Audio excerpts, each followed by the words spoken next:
Najwa Shihab kepedean. Pede atau percaya diri itu harus. Namun kalau pedenya itu tanpa disertai dengan alasan yang kuat atau tanpa alasan yang benar, maka bisa merepotkan atau merugikan diri sendiri. Beberapa waktu lalu, Najwa Shihab mengunggah video wawancara dengan kursi kosong, yang mana sedianya kursi kosong tersebut diduduki oleh Menteri Kesehatan Dr. Terawan Agus Putranto.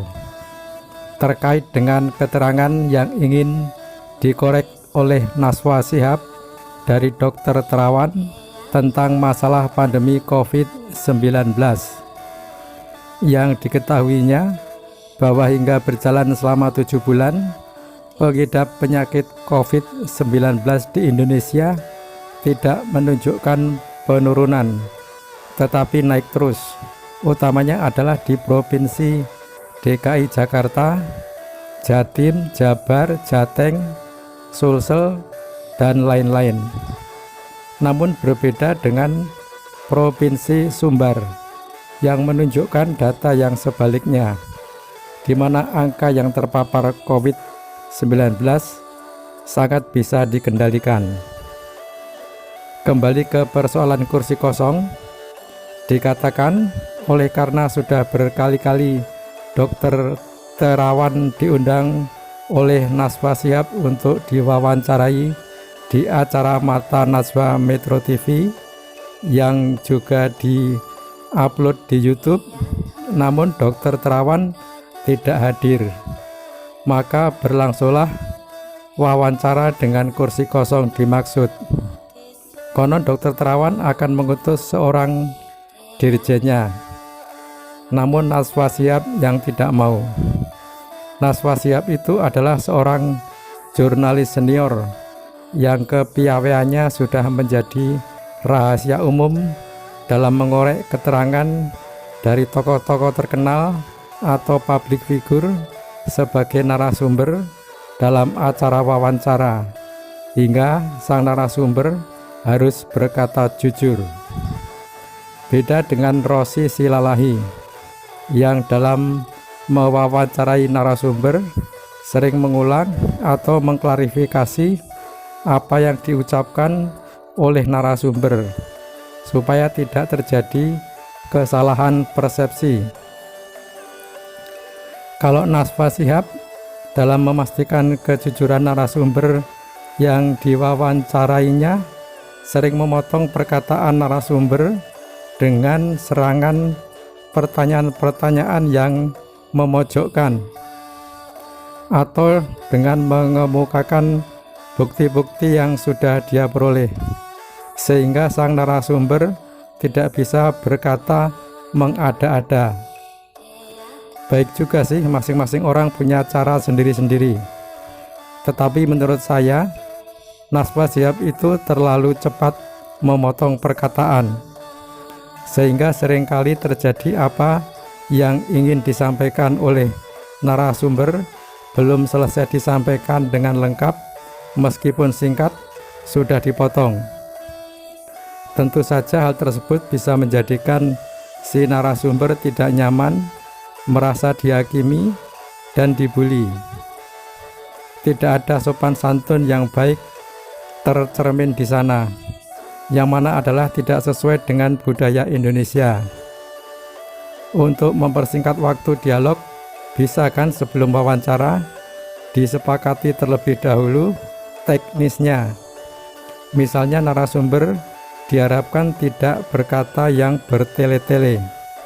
Berkatalah yang singkat, padat, tetapi lengkap.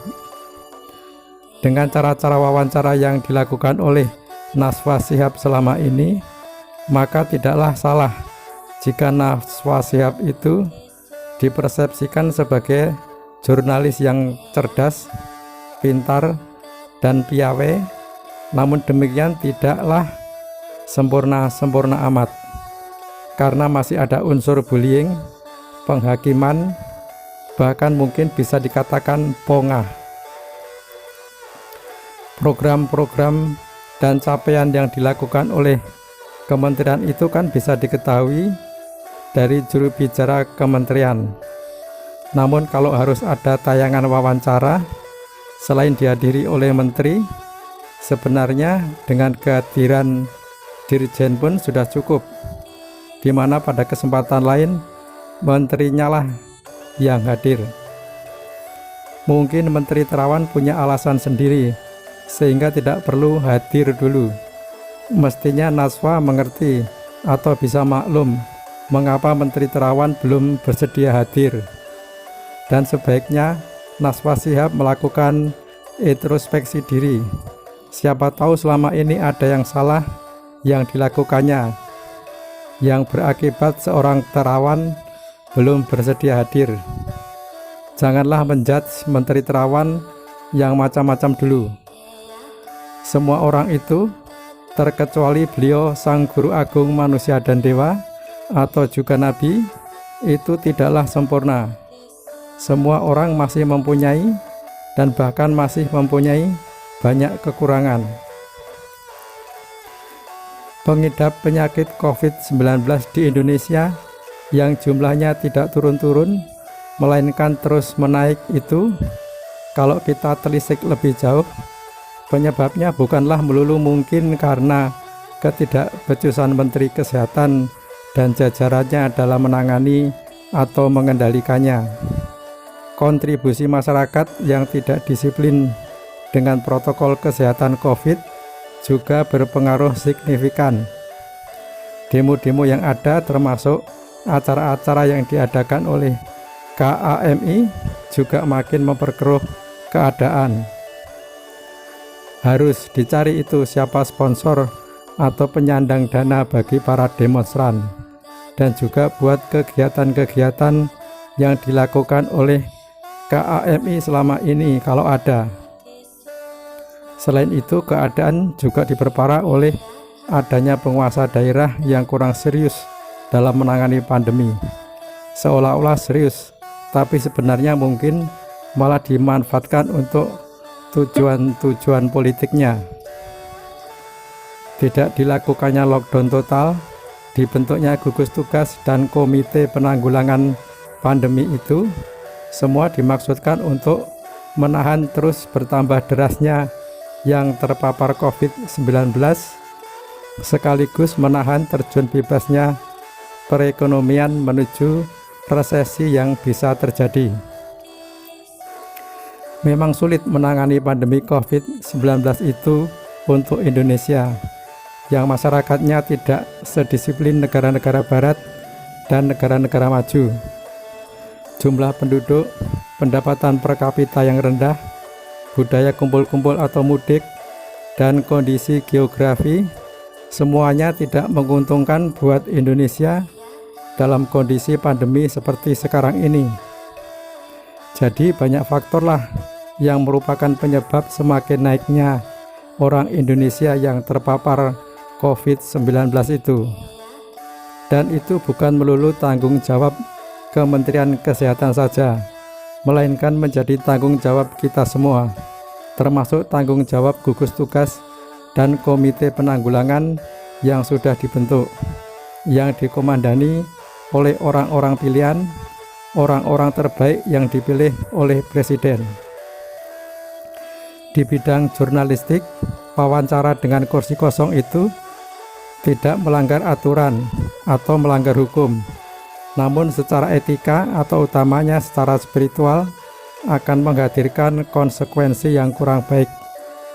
Kita semua ini kalau mau bertindak, sebaiknya mempertimbangkan baik-baik terlebih dahulu konsekuensi yang mungkin akan kita terima.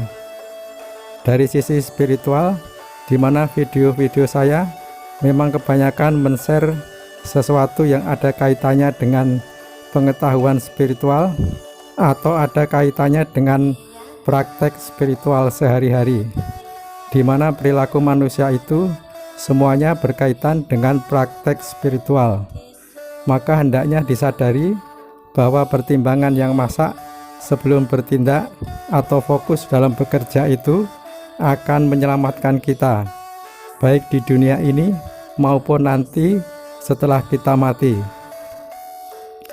Nah, Bapak Ibu Saudara dan Saudari, demikianlah tadi bahasan ringan dan santuy tentang Nasfa Shihab yang menurut saya kepedean dan sedikit kelewatan. Bagi Anda yang mempunyai pendapat yang berbeda, silakan video ini diabaikan saja dan lupakan, atau silakan menulis tanggapan di kolom komentar dalam video ini untuk memperkaya wawasan kita semua, atau mungkin bisa menjadi bahan diskusi lebih lanjut yang bermanfaat. Demikian saya akhiri video ini, sampai bertemu kembali di video-video saya yang lain. Wassalam.